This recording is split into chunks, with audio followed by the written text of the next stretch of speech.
What were some of the flagrant violations that you found that surprised you the most? I would say that the key issue is the hours of work. And we found that Foxconn had worked beyond code limits of 60 hours per week and beyond Chinese legal limits of 49 hours a week during peak periods. Now, your staff surveyed more than 35,000 employees. This was one of the issues they talked about, in addition to security issues and health issues. How much freedom did the employees really have and really feel when they had these discussions with you without facing repercussions? Because we have to keep in mind, this is China. They were worried about their jobs. How much freedom did they have to speak out? We were concerned about that. So before we went in, we explained to management that there could be no recriminations against any workers who participated in the survey. And we explained that policy to the workers themselves. We also explained that the survey is anonymous and that there was no way of linking their responses back to them as individuals. The responses were filled out on an iPad, on a computer. They were uploaded automatically to a server in New Zealand, actually. So we went to some considerable lengths to make sure that workers were anonymous. But the real test was the answers that we got. Workers revealed legal non-compliance and code non-compliance. And so we saw from the candor of their answers that they felt free to speak up. And as a result of this survey and this audit that you did, Foxconn has made several promises. For example, regarding the longer working hours, they're saying that they are going to reduce overtime hours, hire more people, have better worker representation. How can your organization, the Fair Labor Association, actually follow up with them and also enforce these promises and make sure that Foxconn follows through with them? So those are major commitments. They really are precedent-setting commitments. And I don't know of any other company which has done that publicly. But we have broken that down into action items, and each action item has a deliverable. There's a person responsible for that. There's a timeline and a deadline. And we will continue to follow the implementation of those action items through on-site visits. And we'll update the public in periodic reports so that the external stakeholders and consumers can be sure that this is all happening. Now, will you actually go back in there and do surprise visits in order to make sure this is happening? We will.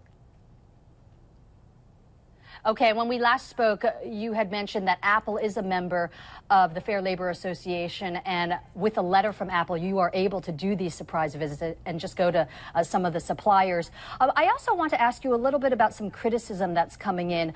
Last month, when you were interviewed by ABC, you did acknowledge that Apple is paying 6 figures for this audit of its suppliers of Foxconn, and also Apple has to pay a membership fee to be a member of the Fair Labor Association, something in the ballpark of about $200,000 as a fee.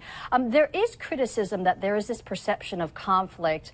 Mainly, how can you fairly evaluate a company that's paying you to evaluate them? How does this work? How do you respond to that kind of criticism?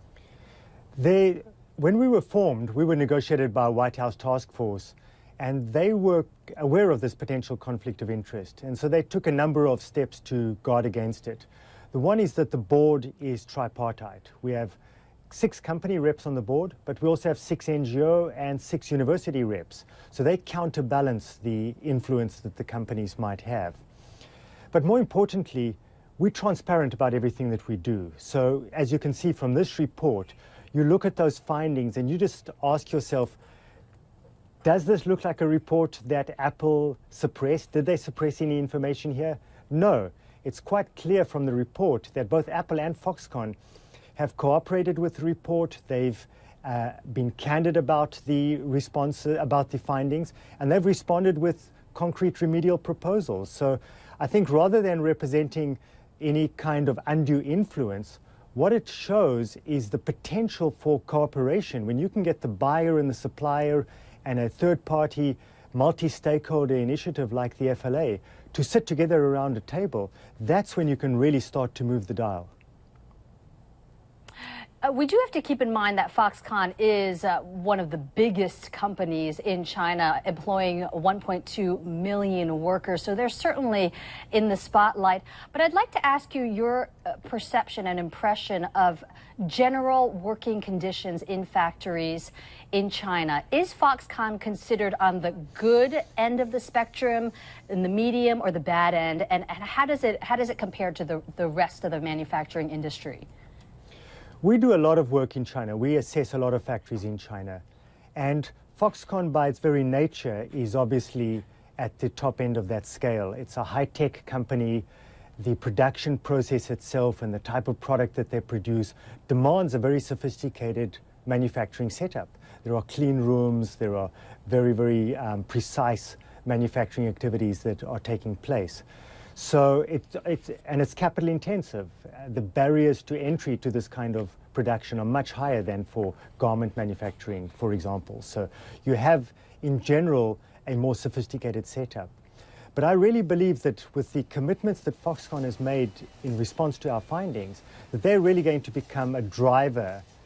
They will set the bar high, and their peers and their competitors will now have to align themselves with those new standards, because Foxconn will start to attract workers from other factories. And so other factories will have to match the improved standards that Foxconn is adopting. And so in this way, we could set off a race to the top. It will be, I think, good for the private sector and for the electronic sector in China, because these new standards which Apple and Foxconn are setting will be emulated by other companies.